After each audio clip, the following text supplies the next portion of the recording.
ayatina, zile aya zetu na dalili zetu, na uwezo mkubwa wa Mwenyezi Mungu Subhanahu wa Ta'ala. Kwa Mwenyezi Mungu Subhanahu wa Ta'ala anaweza kulifanya jambo lolote la kustajabiwa na walimwengu, na mpaka sasa dunia inakuwa ni yenye kuistaajabia safari kama hii tukufu. Mpaka leo ndiyo Mwenyezi Mungu alianza mazungumzo yake kwa kusema subhanalladhi,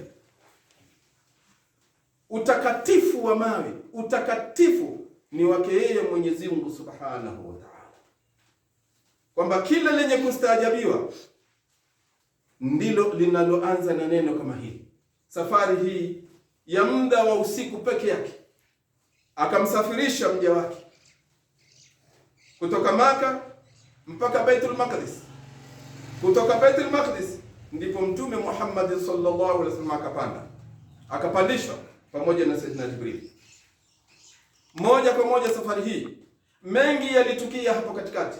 Mafundisho mengi tuliyoyaona ndani yake katika safari hii yafaa Waislamu tukae tujifupishe, tukae tukisome kisa hichi na aliyokutana nayo Bwana Mtume Muhammad sallallahu alaihi wasallam. Ipi faida yake, ili tupate manufaa yake, tupate natija katika kisa kama hichi kitukufu anachokizungumza Mwenyezi Mungu Subhanahu wa Ta'ala. Na Bwana Mtume Muhammad sallallahu alaihi wasallam kenda yeye mwenyewe, hakuwa ndani ya ndoto. Si kwamba kenda Mtume Muhammad sallallahu alaihi usingizini, atakwendaje akiwa ni usingizini?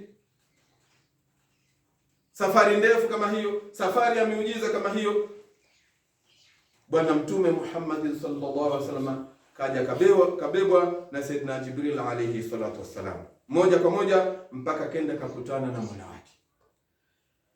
Kubwa ambalo ni adhimu mno katika safari hii, ndugu zangu Waislamu, ni Mtume Muhammad sallallahu alaihi wasallam kuipokea swala kutoka kwa Mola wake,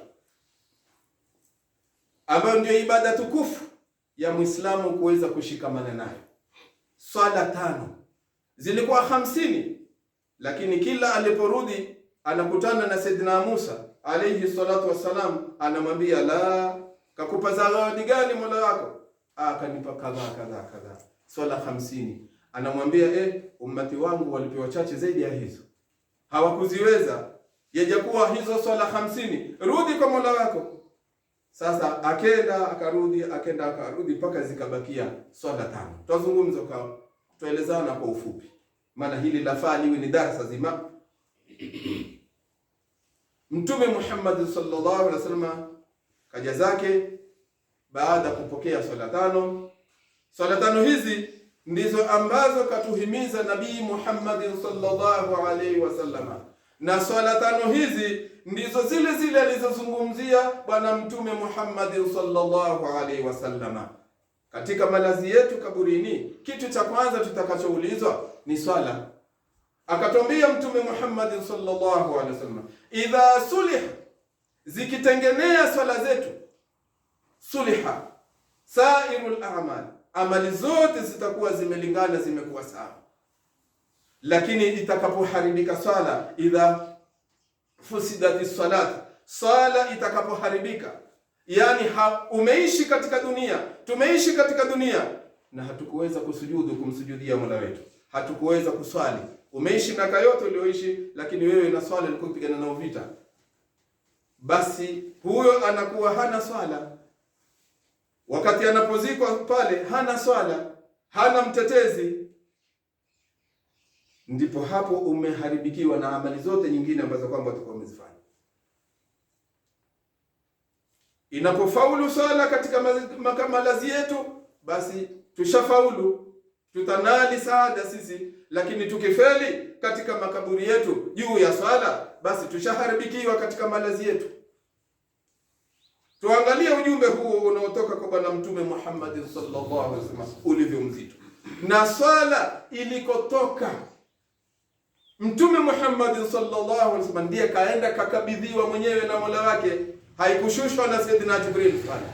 Zaka imeshushwa na Sayyidina Jibril, saumu zimeshukishwa na Sayyidina Jibril, na sairi amali na amali nyinginezo, lakini swala peke yake Mtume Muhammad sallallahu alaihi wasallam kafungiwa safari haswa na Mola wake. Tuangalie uzito huu ndugu zangu Waislamu.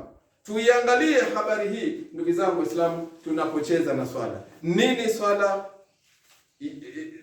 Nini swala kwetu sisi Waislamu? Ndiyo Mtume Muhammad sallallahu alaihi wasallam akatuambia ili kuifahamu swala, hakika ya swala, inna salatul khams, hakika hizi swala tano, yudhihabanna bidhunubi, ni zenye kuondosha madhambi, ni zenye kufuta madhambi, kama yudhihibul ma'u dahana, kama vile maji yanavyoshusha nini? Uchafu.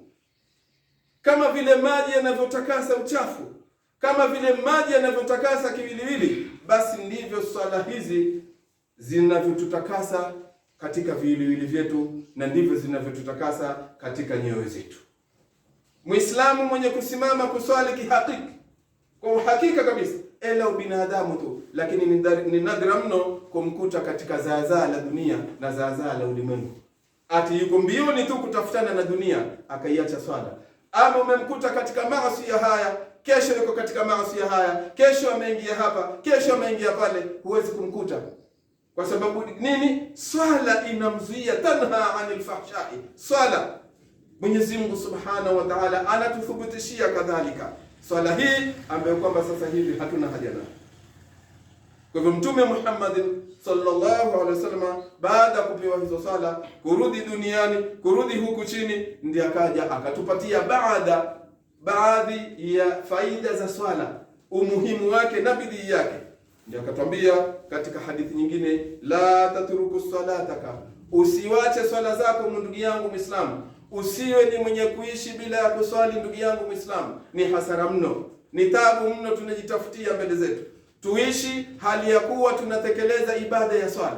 Fanya unavyofanya, lakini tekeleza, tujitahidi kutekeleza ibada ya swala. Ukiwa ni mgonjwa, tushafundishwa jinsi gani ya kuswali. Umgonjwa utaswali vipi? Tushafundishwa. Unasafiri uko katika safari, uswali vipi? Tushafundishwa. Na tushaelezana baadhi ya mambo kadha wa kadha. Swala za wasafiri, swala za mgonjwa, swala za mtu akiwa hivi, yote yale tumeelezana ndugu zangu Waislamu. Ndio katika asbabu kubwa za kukosa swala, tukaambiwa na wanavyuoni wetu ni mbili tu: an-naumu, kulala, au kusahau. Umeghafilika, mwanadamu ndio anawinga kughafilika, hilo ni kweli. Tughafilika, tusahau, swala zikatupita, ukitamaki mimi kumbe adhuhuri sijaswali hata. Kwa kusahau huandikiwi madhambi, ila kwa kusudi ndio utaandikiwa madhambi. Sasa sisi hatuswali kwa sababu tusahau, hatuswali kusudi hasa, kwa sababu mara nyingi twaishi pambizoni za misikiti, twasikia adhana, lakini utakuta watu wanashughulika kwa sokoni tu. Na huku Bwana Mtume Muhammad sallallahu alaihi wasallam anatuhusia, la tatrukanna salataka, la tatruku salataka, hakika siache swala yako. Usiwe ni mwenye kuacha swala abadan ndani ya umri wako, ndani ya maisha yako. Fahunaka malayinun, kwani kuna mamilioni na mamilioni tahta alquburi, chini ya makaburi. Ndugu zetu waliotangulia, waumini wa Islamu walioishi katika dunia, la ilaha illa Allah Muhammadur Rasulullah, lakini hamna siku moja alisujudu. Yeye aliishi tu, mimi ni Muislamu, nikifa nitakujazikwa na Waislamu. Basi kama tunavyosema siku zote, basi watu sampuli hiyo, na Mwenyezi Mungu asitujalie, wanatamani Mtume Muhammad sallallahu alaihi wasallam, yatamannauna, wanakuwa ni wenye kutamani wale, lau taudu bihimul hayat, lau watarudishiwa uhai. Wanatamani pale makaburini mwao, lau taudu bihimul hayat, lau watarudishiwa uhai.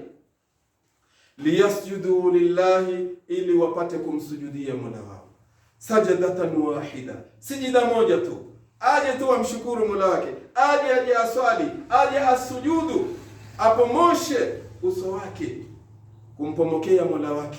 Sijida moja tu, anahitajia sijida moja tu kwa yale ambayo kwamba anayoyapitia pale.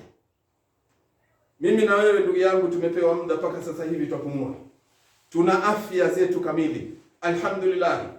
Twenda hivyo hivyo tuugua, akili zetu ziko kamili, lakini utakuta mtu hana shughuli na ibada, hana shughuli na swala, hana shughuli na kitu chochote. Yeye anaishi tu kama Muislamu tu wa kawaida.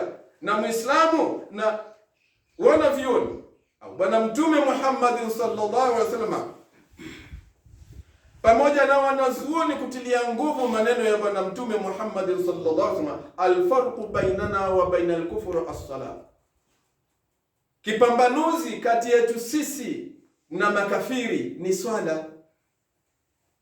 Swala ndiyo itakayotupambanua kati yetu sisi na makafiri. Kwa hivyo hili ni jawabu mufidhi, ni ya kwamba yeyote ambaye kwamba anakuwa yeye haswali, si mwenye kumsujudia Mola wake, yeye na kafiri nyumba moja, yeye na kafiri ni sawa. Maana hiyo ndiyo tofauti yangu mimi na kafiri, ni swala. Sasa ikiwa tutawaiga wale kwa kutokuitekeleza swala, basi sisi na wao hatutochekana. Sufuria yetu itakuwa sufuria moja. Ndugu zangu Waislamu, hii ni hatari mno kuiepuka na kuikimbia ibada hii ya swala. Bwana Mtume Muhammad sallallahu alaihi wasallam akituambia, idha tawalla ar-rajulu, anapotawadha mtu al-muslim, muislamu, kharajat khatayahu, yanakuwa ni yenye kufutika, ni yenye kumuondokea khatayahu, madhambi yake, makosa yake, min sam'ihi, kutoka katika sam'i yake, wa basarihi, na macho yake, kutoka kwenye masikio yake. Tunapotawadha, Mtume Muhammad sallallahu alaihi wasallam, angalia faida ya swala. Masikio yako zinapomoshwa madhambi yale ambayo kwamba unayasikia, masengenyo, balaa, vitu visivyostahiki, vitu vyote visivyoridhika vya maasi, vinakuwa ni vyenye kufutika kwa maji ya udhu kutoka na masikio yako, ndani ya masikio yako au kwenye masikio yako. Wa basarihi, na macho yake, kila lile ulilolitazama la ovyo. Na tutazama mambo mengi, tuangalia mambo mengi yanatufurahisha tu mwetu nafsini, lakini zinatusaidia swala tunazoswali kwa kutawadha. Huu ni udhu, bado hujaswali udhu. Madhambi yetu tuliyoyafanya kwa kutumia macho yetu kuyaangalia yanakuwa ni yenye kufutwa. Wayadaihi, na mikono yake, kila kitu ulichokifanya kupitia mikono yako, kila kitu ulichokishika kisichofaa kupitia mikono yako, na mengi tu yakusanya kupitia mikono yetu. Basi lakini kwa udhu tunaotawadha, Mtume Muhammad sallallahu alaihi wasallam anatuhakikishia kuwa maji yale ni yenye kufuta madhambi yale tuliyoyafanya. Warijlaihi, na miguu yake, kila hatua mbovu ulioitumia, umeondoka kwa fulani ukaenda kwa fulani kwa sababu ya kupeleka masengenyo tu, ukaondoka mahali fulani ukaenda kwa pale kwa sababu ya umekutana na mwanamke kule, ningojea mahali fulani mkadeti na yeye, ningojea mahali fulani, ukaenda, sio njia nzuri. Sasa zile hatua kwa kule umelekea siko, lakini kwa ajili ya swala ukasamehewa, ukafutiwa kila hatua. Kama vile tunavyotoka nyumbani tuko na udhu wetu tukaja zetu msikitini, kwa kila hatua tukapata daraja, kwa kila hatua tukafutiwa madhambi, basi vile vile guu unavyolelekeza katika maasi tunaandikiwa madhambi. Ndugu zangu Waislamu, isipokuwa udhu, tunapotawadha tunasamehewa na kufutiwa madhambi yale yaliyotekeleza miguu yetu. Fa in qada, ashatawadha vizuri, fa in qada, basi anapoingia msikitini akakaa, hali ya kukaa, maghfuran lahu, anakuwa kesha samehewa. Mtume Muhammad sallallahu alaihi wasallam anatueleza maghfuran lahu, anakuwa ni mwenye kusamehewa huyo. Macho yetu, bimaana nyuso zetu, mikono yetu, masikio yetu na miguu yetu, hivi viwiliwili vyote, yale madhambi yaliyotekeleza tuliyoyafanya yanakuwa ni yenye kufutwa yote na maji ya udhu. Na Mtume Muhammad sallallahu alaihi wasallam atuambia siku ya Kiyama atawajua ummati wake, atawajua ummati Muhammad binurin, kwa nuru ambayo kwamba itakuwa ni yenye kung'aa katika viwiliwili vyao siku ya Kiyama. Wakati waje wamepigwa safu viumbe, Mtume Muhammad sallallahu alaihi wasallam atawajua ummati wake kwa mng'ao wa viwiliwili vyao. Mng'ao ule unaletwa na nini? Utaletwa mng'ao ule kwa maji ya udhu tuliotawadha hapa duniani, liajili salati, kwa ajili ya swala. Ndugu zangu Waislamu, fadhila kama hizi na neema kama hizi, tujaribuni sana kusaidiana katika kurudishana katika ibada za swala. Nijisaidie mimi na msaidie na mwenzako, nijikumbushe mimi na mkumbushe na mwenzako. Hii ndio ibada peke yake. Itakapofaulu ibada hii, basi tumefaulu sisi mbele ya Mwenyezi Mungu Subhanahu wa Ta'ala. Na ikifeli ibada hii, ndugu zangu, tumefeli katika umri wetu wote, tumeishi katika hasara na tutafika mbele ya Mwenyezi Mungu juu ya hasara kubwa. Ndugu zangu Waislamu, masiku ya mwezi huu ndio hayo yesha tangulia. Nadhani leo ni mwezi 28 leo. Kwa hivyo Isra ilikuwa jana mwezi 27.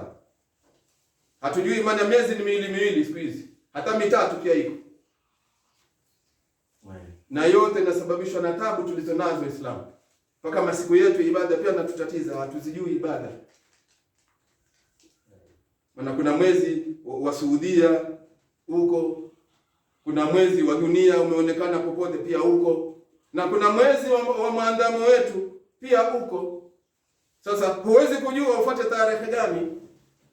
Haya pia ni matatizo mojawapo. Yafaa watu warudi chini pia, wanavyuoni wetu na mashehe wetu watueleze kwa ufafanuzi lipi la haki la kufuatwa. Lakini tueleze, si kwamba hatuelezi, ela tu ule ususuavu wa nyoyo. Maana mambo yote yako wazi. Innal halala bayyinun wa innal harama bayyinun wa bainahuma umurun mushtabihatin la ya'lamuhunna kathirun minan nas. Haya mambo ambayo ni mushtabihati, wengi katika watu hawajui, hawafahamu, ndiyo matatizo makubwa. Na kule kupigania tu kutaka uongozi ili upate kutajwa, upate kuonekaniwa, si kwa ajili ya Mungu na mtume, upate kutajwa, upate kudhukuriwa. Ndio unaona basi mimi ndimi nifae kuwa kiongozi. Lakini ile haki ya Mungu na mtume afadhali izame, lakini uzushe yasiyokuwepo katika asili ya dini ya Mungu na mtume Muhammad sallallahu alaihi wasallam. Kwa hivyo ndugu zangu Waislamu, turudini kwa Mwenyezi Mungu, turudini katika mafundisho ya bwana mtume Muhammad sallallahu alaihi wasallam. Subhanalladhi asra bi'abdihi laylan min al-masjid al-haram ila al-masjid al-aqsa alladhi barakna hawlahu linuriyahu min ayatina innahu huwas sami'ul basir.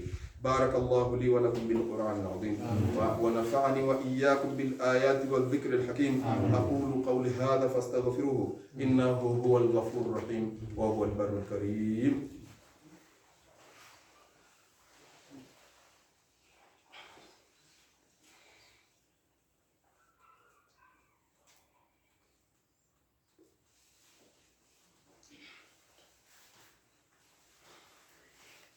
إن الحمد لله نحمده ونستعينه ونستغفره ونعوذ بالله من شرور أنفسنا ومن سيئات أعمالنا. من يهده الله فلا مضل له ومن يضلل فلا هادي له. وأشهد أن لا إله إلا الله وحده لا شريك له. وأشهد أن محمدا عبده ورسوله وحبيبه وخليله الهادي إلى صراط مستقيم. صلى الله عليه وعلى آله وأصحابه ومن تبعهم بإحسان إلى يوم الدين. أوصيكم ونفسي بتقوى الله أيها الناس. يقول الله تبارك وتعالى في كتابه العزيز بعد أعوذ بالله من الشيطان الرجيم. سبحان الذي أسرى بعبده ليلا من المسجد الحرام إلى المسجد الأقصى الذي باركنا حوله لنريه من آياتنا إنه هو السميع البصير. وقال صلى الله عليه وسلم لا تترك صلاتك أبدا فهناك ملايين تحت القبور يتمنون لو تعود بهم الحياة ليسجدوا سجدة واحدة.